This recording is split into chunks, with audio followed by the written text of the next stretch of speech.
Eu quero que todo mundo agora abra sua Bíblia no livro de Levíticos, capítulo 23. Levíticos 23, por favor.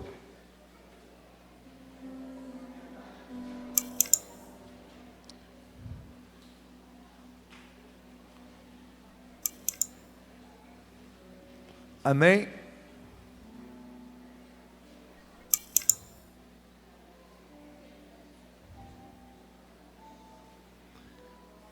Queridos, olha só, nós temos oferta para fazer e nós temos ainda ceia, mas eu estou seguindo a direção de Deus, eu quero ministrar a palavra, amém? A parte mais importante de tudo nessa igreja é a palavra de Deus. Tudo que é feito aqui tem que ser feito para a glória de Deus. Obrigado, ungido do Senhor. Todos acharam? Levíticos 23, versículo 33, diz assim: dê as seguintes instruções ao povo de Israel. Comece a celebrar a festa das cabanas, no 15º dia do 7º mês. Essa festa em homenagem ao Senhor durante 7 dias. O primeiro dia da festa, que é hoje, será declarada uma reunião sagrada, na qual não farão nenhum trabalho habitual. Durante 7 dias, vocês apresentarão ofertas especiais para o Senhor. No 8º dia, haverá outra reunião sagrada, na qual apresentarão ofertas especiais para o Senhor. Será uma ocasião solene, ninguém fará nenhum trabalho habitual. Preste bem atenção, eu quero tentar resumir o tempo máximo que eu puder, mas eu quero que todos reflitam no que eu vou fazer aqui hoje. Existem várias festas no capítulo 23 de Levíticos que são cobranças, exigências de Deus. São festas do Senhor. Mas que Deus estabeleceu primeiro para o povo de Israel. Amém? Nós temos a nação de Israel, o Israel da terra, que está lá na Palestina, aquela região lá em Jerusalém, Israel. Eu estive lá, um lugar maravilhoso. E tem o Israel de Deus, que é a igreja. Amém? Preste bem atenção, porque nós somos fruto da promessa de Deus feita a Abraão. Abraão estava na tua tenda, Deus chamou Abraão e falou assim: sai da tua tenda, e ele saiu. E Deus mostrou para ele: olha, eu quero que você olhe a areia do mar, você vai ter um povo como a areia do mar, mas agora olha aqui as estrelas do céu, e você terá um povo como as estrelas do céu. Isso é 2 tipos de povo, um da terra, outro do céu. Amém? Nós somos a igreja, os filhos de Abraão, cuja nossa herança é o céu. Mas Deus estabeleceu algumas festas, como festa da colheita, festa de Pentecostes. Eu não vou explicar isso, porque eu quero me focar na festa das cabanas, que cabana aqui é tabernáculo. Mas eu quero focar em 2 festas, em 2 celebrações: jubileu e cabanas. Amém? O que acontecia na festa do jubileu? O perdão de tudo que se era cometido. Por exemplo, se alguém devia alguma coisa a alguém, se alguém devia alguma coisa a Deus, qualquer coisa que se devia, chegava no ano do jubileu, o perdão era liberado, todo mundo dava uma resetada e começava tudo do zero. Quem aqui nessa noite fique sentado, tem consciência de que até agora você não foi aquele cristão, aquele servo, aquele homem, aquela mulher fiel a Deus plenamente, e quer dar um reset em tudo hoje aqui nessa noite. Eu preciso que você se identifique. Você quer um reset? Você quer começar do zero de novo? Em uma nova vida, plenitude com Deus, tomar atitude, colocar Deus na sua agenda, colocar Deus na sua agenda, levantar de manhã, orar antes de dormir, orar durante o dia, uma vida com Deus, dízimos de oferta em dia, porque tem muita gente que não sabe disso. A salvação depende somente de você crer em Jesus, amém? Mas a plenitude de uma vida plena em Deus depende das atitudes dos seus relacionamentos com Deus. Eu quero te propor nessa noite o seguinte: tudo que você fez até agora que não foi certo, você quer resetar, quer começar do zero, e começar a botar a vida e a casa tudo em ordem. Você está entendendo o que eu estou dizendo? Aprenda isso que eu estou fazendo aqui nessa noite, é de extrema importância. Não deixe isso passar na tua vida. Todos nós falhamos, todos nós erramos, todos nós cometemos falhas e erros na caminhada, mas eu pergunto para você, você quer resetar? Eu não estou te chamando para aceitar Jesus de novo, nada disso. Eu estou te chamando o seguinte: eu quero um reset na minha vida. Eu quero começar uma relação com Deus, íntima com Deus a partir de hoje. Você quer? Quem levantou a mão aí, fica com a mão assim, para que Deus identifique que você quer. Deus, na autoridade que o Senhor tem me dado como sacerdote, eu estou perdoando nessa noite cada irmão, cada irmã, cada visitante, cada pessoa que está aqui nessa noite e que não tem andado plenamente na tua presença, tem falhado em alguma área. Que o Senhor possa resetar, perdoar, liberar perdão sobre tudo deles. Mas, Senhor, que todos saibam aqui nessa noite que sem o Senhor não dá para continuar. Sozinho amanhã eu vou errar de novo. Sozinho nós vamos cometer pecados depois. E nós não queremos errar. Queremos a direção do Senhor. Segura em nossas mãos, caminha conosco e nos ajuda a viver uma vida plena na tua presença. Reconhecemos que sem o Senhor, sem a tua direção, sem a tua bênção, sem a tua atuação na nossa vida, não conseguiremos chegar a lugar nenhum. Dependemos plenamente do Senhor. Em nome de Jesus te peço, perdoa os irmãos, abençoa eles, e que cada um deles sejam abençoados, cheio do teu Espírito, em nome de Jesus, amém. Queridos, bem, vamos à mensagem. A festa tabernáculos, ela festeja a dependência, na verdade é a primeira colheita, vamos explicar bem explicadinho para vocês entenderem. Festeja a primeira colheita que o povo de Israel fez, depois que saiu do deserto, amém? Amém? Entenderam isso? Mas eles festejam também 40 anos de dependência de Deus. Imagine um povo que estava escravo numa nação, a nação mais idólatra da época. Haviam 10 deuses no Egito.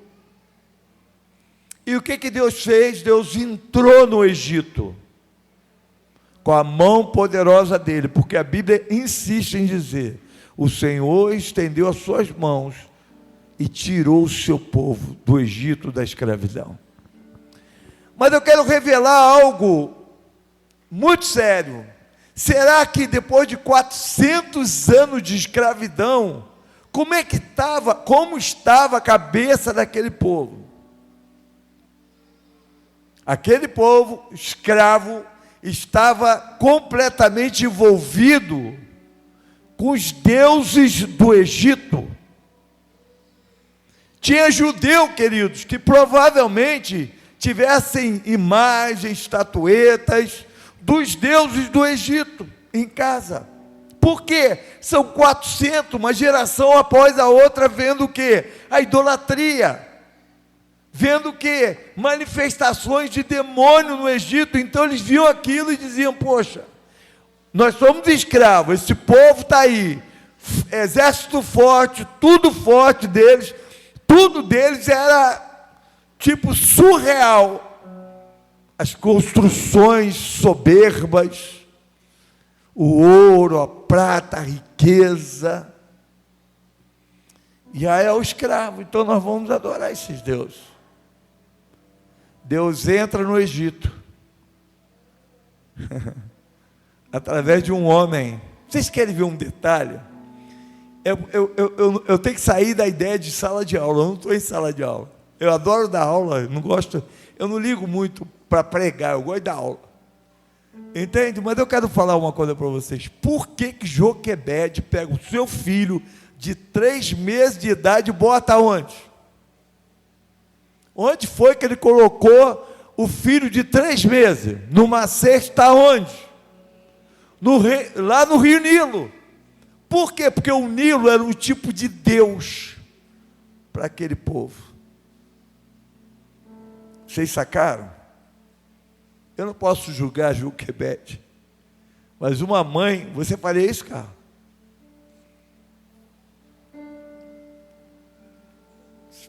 Vocês entenderam a ideia? Presta atenção. Agora eu quero entrar com vocês num campo de ação. Deus entra no Egito e começa a tocar e destruir o poder de cada deus do Egito. Qual foi o primeiro deus do Egito que Moisés tocou? Quem lembra? Diga comigo: Nilo. Sacou? Ele toca no Nilo, depois vai tocando. Cada praga daquela representava um ataque ao Deus que estava ligado àquela praga. Deus esmagou todos os principados e potestades do Egito.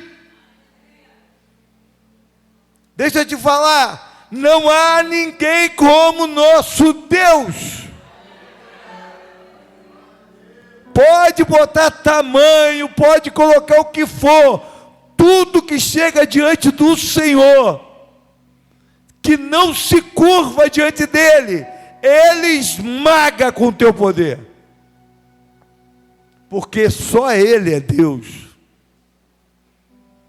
não haverá outros deuses diante dele. E nós temos que entender que ele toca no Egito, e o último deus do Egito, quem era? O guardião dos primogênitos. Vocês sabem quem é? Faraó. Ele mata todos os primogênitos. Deus arranca de lá. Presta atenção.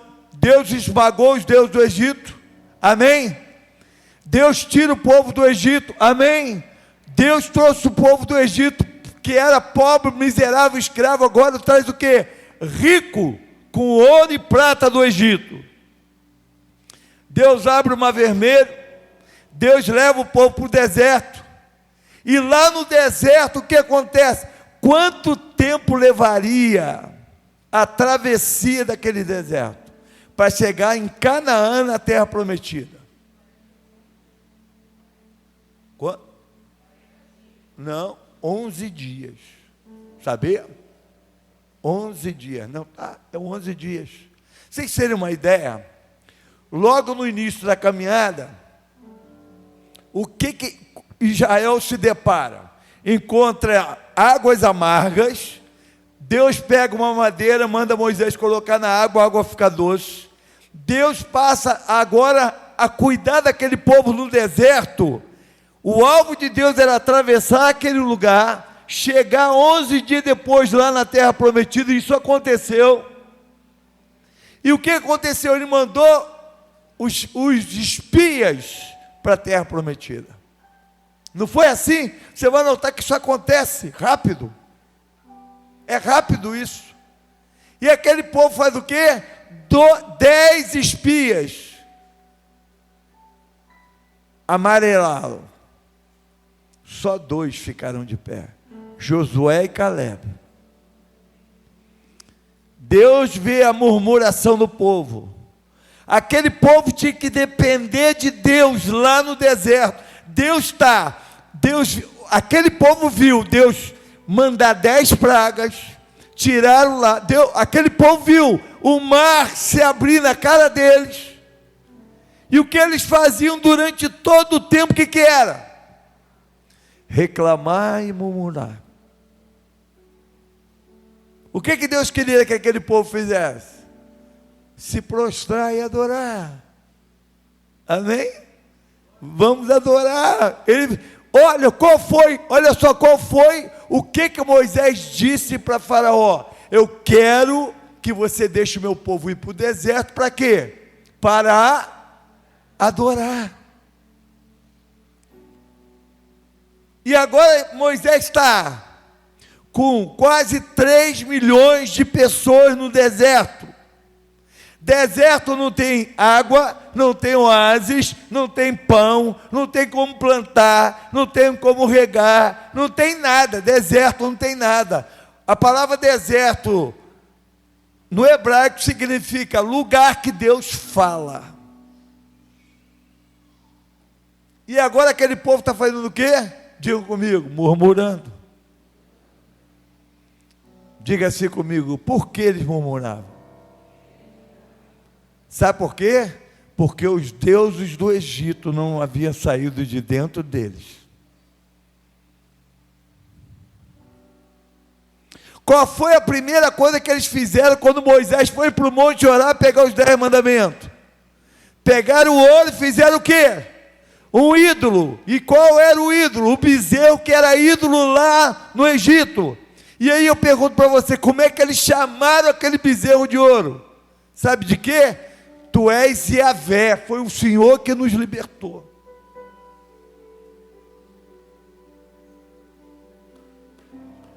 Diga assim,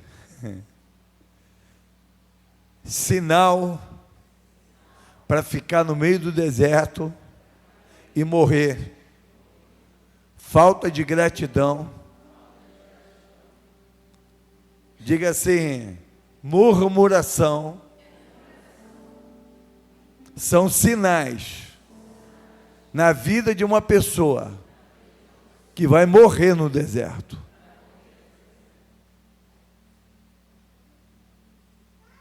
Ok? Agora preste atenção. Ao longo dos 40 anos, o que Deus fez? Fez aquele povo circular. O que Deus fez daquele povo circular?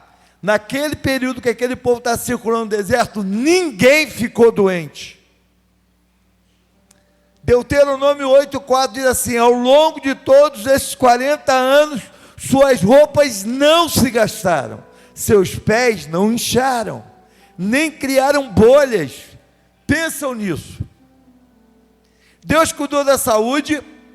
Versículo 5, bota lá no versículo 5 também. Olha só, se você puder botar na NVT, está em qual tradução? Sociedade Bíblica, RA, tá bom, revista atualizada. A minha aqui é outra, não tem problema não.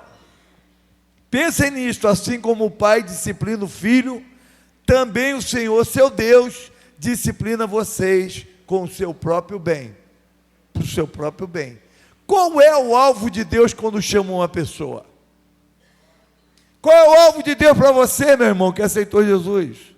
Te lapidar, tirar o Egito de você, tirar as trevas de dentro de você, arrancar a treva que durante anos ficam na vida de uma pessoa. O alvo de Deus é arrancar você das trevas para a maravilhosa luz dele.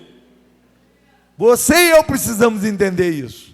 E às vezes nós falamos, olha as falas que o diabo gosta de ouvir.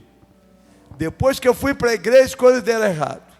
Depois que eu fui para a igreja, aconteceu um monte de coisa. E o povo que saiu lá do Egito, foi para o deserto, dependência total de Deus. Aquele povo tinha água que Deus providenciou no deserto. Tinha pão, tinha carne, não faltava a eles sustento. Mas eles estavam devendo a Deus o quê? O que eles estavam devendo a Deus? Diga comigo, adoração. Diga assim, eles foram libertos para adorar. Diga assim, pessoas escravizadas por ídolos, por trevas, idolatria, prostituição, bebedice, imoralidade. Pessoas presas dessa forma não podem adorar o Senhor. A Bíblia diz: quem subirá ao monte santo do Senhor? Aquele que é limpo de mão e puro de quê? E que não entrega a sua alma o quê? A vaidade. Não é qualquer um que chega, eu quero adorar a Deus. Não, Senhor. Às vezes você sofre na igreja e não entende. Deus está te lapidando, porque Ele quer receber a adoração de você. Mas você não está adorando porque você não entendeu a obra de Deus ainda na sua vida. Você tem mente de escravo. Você tem um coração nas trevas. Você tem um coração idólatra. Você está cheio de julgo. Deus, Ele quer te libertar. Para promover libertação, Deus tem que levar você para o deserto, lugar de provação. Diga assim, lugar de dependência de Deus. Deus quer que você dependa dEle. Quanto mais o teu coração for aberto para depender de Deus, menos tempo no deserto você passa. Vai ter crente, querido, crente, que um dia levantou a mão, se desviou do caminho do Senhor, e vai ficar tendo vida de deserto, e vai morrer no deserto, porque não entende a obra de Deus, não saca a obra de Deus. Deus chama, Deus quer limpar, Deus quer purificar, Deus quer santificar, Deus quer trabalhar na tua mente, na tua cabeça e fazer a obra. 3 milhões de pessoas morreram aproximadamente no deserto, porque não aceitavam o plano de Deus. Não se submete, é aquilo que a peça diz: eu tomo conta do que eu faço, eu decido a minha vida, quem decide sou eu. É incapaz de dobrar o joelho e dizer: Deus, qual é a tua vontade? O que o Senhor tem para mim? Está tudo dando errado, está tudo complicado. Você sabe o que Deus diz para você nessa hora? Aquietai-vos e sabeis que eu sou Deus, e eu serei exaltado na tua vida, se tu deixar. Se tu deixar, eu vou fazer coisas poderosas.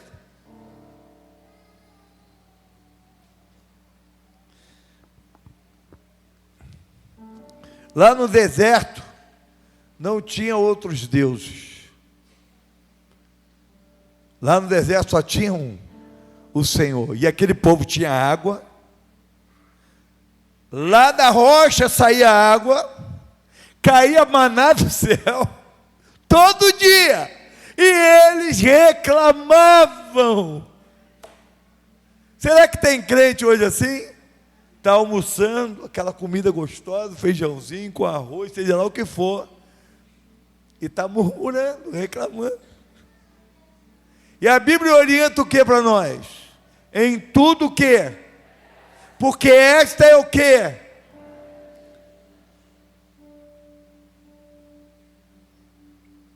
Preste atenção.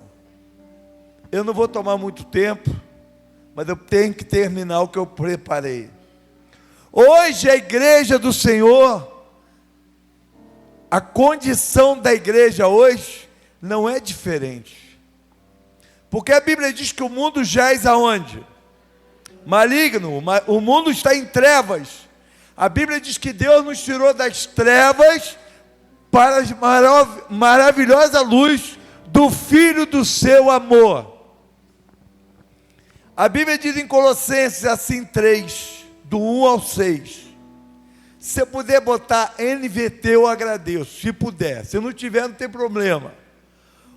Versículo 1 diz assim, de Colossenses 3: uma vez que vocês ressuscitaram para uma nova vida com Cristo, mantenham os olhos fixos na realidade do alto.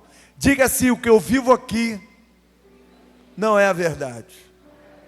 Diga assim: tudo aqui acaba, tudo aqui passa. Diga assim: mas quando eu olho para o céu, lá está a minha realidade. Eu vivo com a mente e o pensamento do céu. Olha o que está escrito aqui: mantenha os olhos fixos na realidade do alto, onde Cristo está assentado no lugar de honra, à direita do Pai. Pensem nas coisas, versículo 2, pensem nas coisas do alto e não nas coisas da terra, pois vocês morreram para esta vida, e agora a sua verdadeira vida, diga-se verdadeira, diga-se a minha vida verdadeira, está escondida com Cristo em Deus.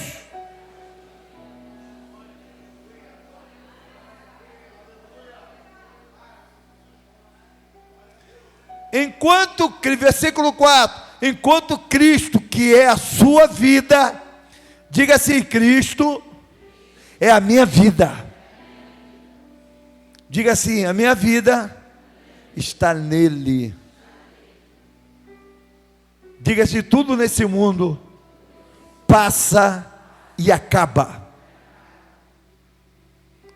O mundo inteiro, enquanto Cristo é a sua vida, for revelado ao mundo inteiro, vocês participarão da sua glória. Portanto, façam morrer as coisas pecaminosas, terrenas, que estão dentro de vocês. Fiquem longe da imoralidade sexual, da impureza, das paixões sexuais, dos desejos maus, da ganância, que é a idolatria, e por causa desses pecados vem a ira de Deus. Diga assim, pergunta para mim: pastor, onde eu estou hoje? Olha só, Efésios 1:3 diz assim: todo louvor seja a Deus, o Pai, o nosso Senhor Jesus Cristo, que nos abençoou em Cristo com todas as bênçãos espirituais nos domínios celestiais. Diga comigo: se eu estiver em Cristo, todas as bênçãos celestiais estão sobre a minha vida. Por que então não acontece nada? Diga assim comigo: por causa da minha cabeça, do meu coração, que insiste ficar em trevas. Sacou? Eu vou explicar a vocês. Efésios 2,6 diz assim, só esse. Pois ele nos ressuscitou com Cristo e nos fez aonde? Assentar aonde? Com ele nos domínios celestiais, porque agora estamos em Cristo Jesus. Prestem agora bem atenção para você entender a mensagem. Quando Deus, o Pai, nos tirou das trevas e nos deu para Jesus, o que você faz com o presente, Jéssica? Você guarda, amém? Jesus pegou você e guardou nele, com ele, você está nele, amém? Diga, eu estou em Cristo, sou nova criatura, o diabo não pode me condenar, o mundo não pode fazer nada comigo, amém? Muito bem. Na batalha espiritual, é uma pena que a gente não tem como mostrar, mas preste atenção. Está vendo a minha mão aqui? Minha mão? Isso aqui é onde Jesus está. O mundo espiritual onde Satanás está é aqui embaixo. Está ouvindo? Aqui embaixo. Jesus está acima de todas as coisas. Ele é soberano. Amém? Amém? Qualquer coisa que o diabo tentar lutar contra mim, ele vai ser derrotado, porque eu estou aonde? Eu estou em Cristo Jesus, ok? Preste bem atenção, eu estou em Cristo Jesus. Satanás sabe que enquanto eu estiver na minha fé em Cristo, ele não pode me derrotar. Ele não pode me vencer. Amém? Então o que o diabo vai fazer? Ele vai criar circunstâncias, situações, para que a minha mente e o meu coração venha dar vazão à carne que está nesse mundo e eu entre nas trevas. Diga assim, ele quer me tirar da luz e me jogar nas trevas. Satanás vai te instigar para você sair da luz e entrar em trevas. Ele vai te instigar a pegar. Porque quando você sai da luz e entra nas trevas, você entrou na zona de batalha que o diabo é especialista. Quer ver uma coisa muito séria? Diga assim, tudo que envolve o inimigo está envolvendo a mentira. Preste atenção, eu falei isso na quarta e vou dar uma explicação melhor hoje. Guardem isso que eu vou dizer para vocês. Inclusive a igreja, todos nós precisamos rever algumas coisas. Quais são os nomes dados ao inimigo das nossas almas na Bíblia? Quais são os nomes dados por eles? A Bíblia dá o nome de inimigo, Satanás, amém? Abaddon, Apólio, não é? O nome que a Bíblia diz, Jezabel. E ele usa também a Bíblia para denominar demônios, obras da carne, sensualidade, promiscuidade, lascívia, facções, amém? Todas as obras da carne têm demônios envolvidos. Satanás entrou na história da humanidade e na cultura da humanidade, e ele criou nomes para ele. Entendeu? Ele criou os nomes que ele queria ser dado pelo homem. Lembra que eu falei da pomba com Alzheimer? Né? Pomba com labirintite. É algum Zé por aí, qualquer Zé, são os nomes que o inimigo criou para ele, E nós começamos a introduzir na igreja nomes que o inimigo quis se dar.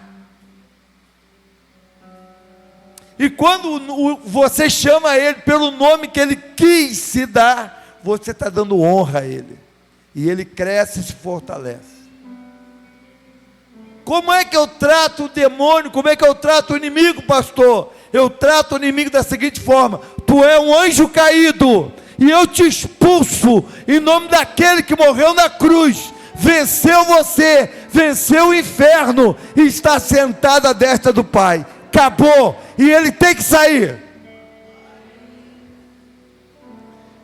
Nossa mente, nossas atitudes, nosso comportamento não pode estar focado numa mente de trevas. Aonde está uma mente de treva? A mente de treva é quando eu saio da palavra de Deus. Diga assim: palavra de Deus. Na palavra, eu estou andando na luz. Fora da palavra, eu estou em trevas. Eu entro no campo do adversário, e lá, aonde ele está nas trevas, ele vai ter força para me atacar. Mas se eu estiver assentado nas regiões celestiais em Cristo Jesus, ele será derrotado sempre. Quer ver uma coisa? Famílias, toda família cristã deve estar cultuando a Deus, celebrando a graça, celebrando a salvação, celebrando o senhorio de Cristo, celebrando a vida. Toda família deve fazer isso. Pastor, você está passando a prova, mas nós estamos passando a maior prova. Glorifica a Deus na tua casa, cultua o Senhor na tua casa, adore o Senhor na tua casa, que a tua casa vai ficar blindada e protegida, com as mãos do Senhor estendida. Qual é o alvo do inimigo? Criar discussões, dissensões, facções dentro de casa, brigas. Por quê? Porque alguém em casa está com a mente em trevas e quer atrair não é a pessoa que quer. O inimigo vai usar essas pessoas para atrair a presença dele para aquela casa. Mas se tiver lá naquela casa uma família, alguém com a mente em Deus, e decretar naquela casa: eu estou em Cristo, o mal não entra na minha casa, eu sou mais do que vencedor em Cristo Jesus, não sou escravo do inimigo, eu ando na luz, vivo na luz, e a paz de Deus, que excede todo entendimento, está me enchendo de graça, de sabedoria, de vida, para que eu possa viver plenitude de Deus. O que o inimigo quer dentro da tua casa? Mentiras, brigas, discussões. Marido não respeita a esposa não respeita marido, os filhos numa confusão. Como colocar isso em ordem? Diga comigo assim: levantando um altar.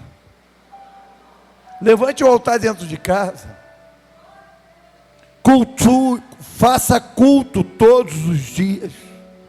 Adore o Senhor. Entrega tudo ali. Maridos, sacerdotes, entregam as tuas casas nas mãos do Senhor. Esposas, andem do lado dos seus maridos. Sejam sábias. Cobres do marido, vão orar, vão buscar, e vão buscar a face do Senhor. Por quê? Porque assim como o povo de Israel estava andando no deserto, nós também estamos no deserto, na dependência total de Deus. Eu quero que você diga comigo: deserto. Não tem nada para oferecer. Diga assim: mundo, não tem nada para me oferecer. Você entendeu? Se o mundo não tem nada para te oferecer, da onde vai vir a provisão e o cuidado para a tua vida? Vem do Senhor.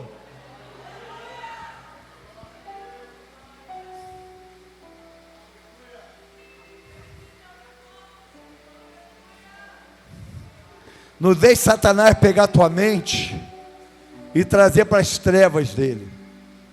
Não deixe Satanás pegar o teu coração e trazer para o universo onde ele tem poder, que é nas trevas. Porque quando ele faz isso, ele vai destruir a tua família, ele vai destruir teu casamento, ele vai destruir teus filhos, ele vai destruir tudo. Por quê? Porque ele está em trevas. E ele só quer que você desça da posição que você está. Vocês lembram o que Neemias falou para Sambalate e outros que chamaram ele para uma conversa? Ele disse: eu não posso descer, porque estou fazendo uma grande obra.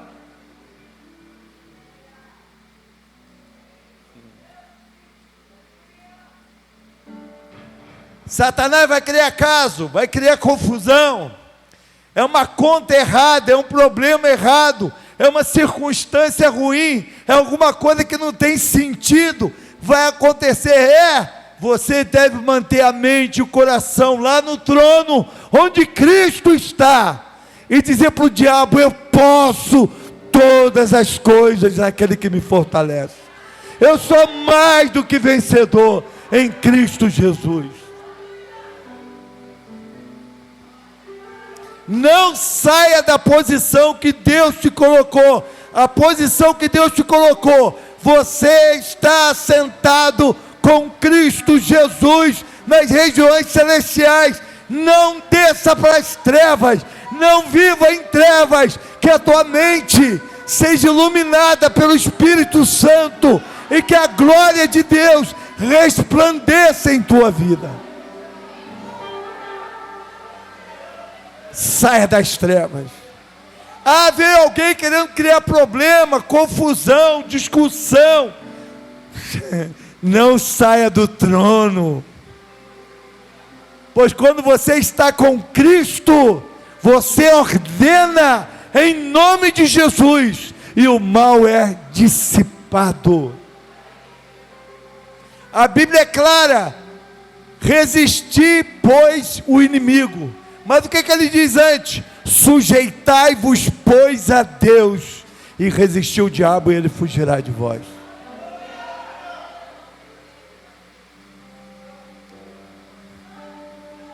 Por que eu deixei a ceia do Senhor por final? Porque quando você tomar essa ceia de hoje, você vai dizer para você: eu estou tomando uma posição junto ao meu Pai, e vou me assentar com Ele nas regiões celestiais, e ninguém me tira daqui mais.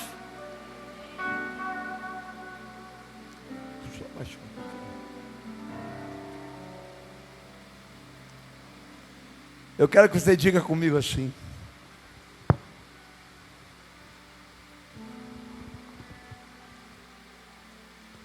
eu quero que você diga comigo assim: eu quero estar aonde Jesus está. Amém?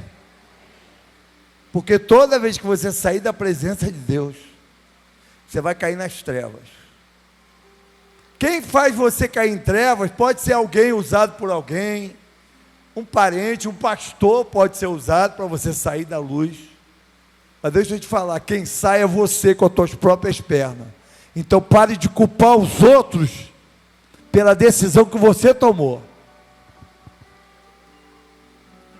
Não seja como os Simpson, né, que fala: a culpa é minha, eu boto em quem eu quiser. Deixa eu te falar, pare de arrumar culpado por teus erros. Pare de arrumar encrenca para aquilo que você plantou e está colhendo. Deus hoje está dizendo para você: eu quero arar a tua terra, a tua vida, eu quero te dar sementes da minha palavra, para você semear e colher 100 por 1, e a tua vida ser abençoada.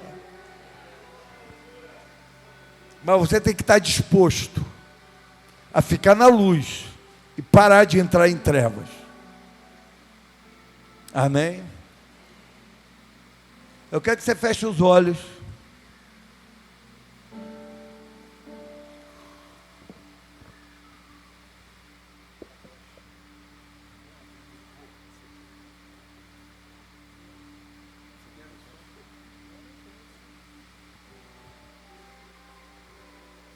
Feche seus olhos, por favor.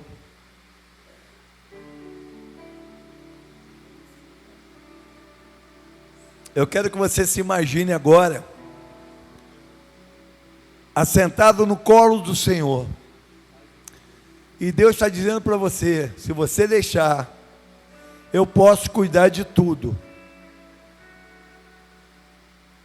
Se você deixar, eu vou cuidar de você.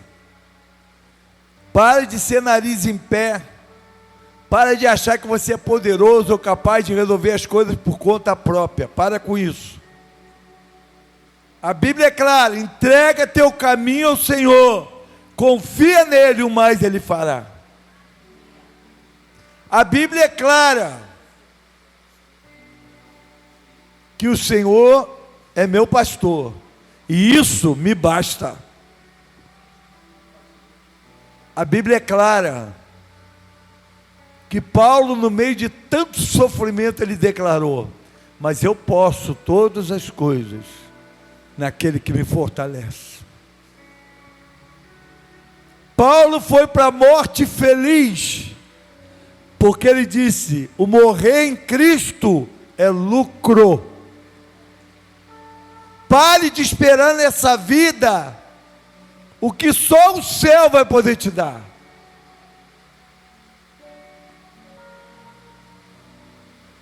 Pai querido, Pai santo, eu entrego a mente e o coração de cada irmão, cada irmã que está aqui nessa noite.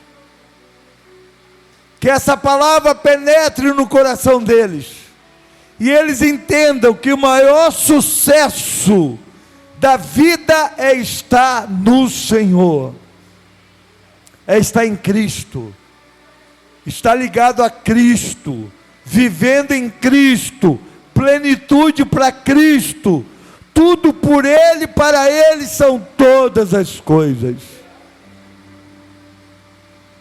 Em Deus nós podemos vencer todo o mal.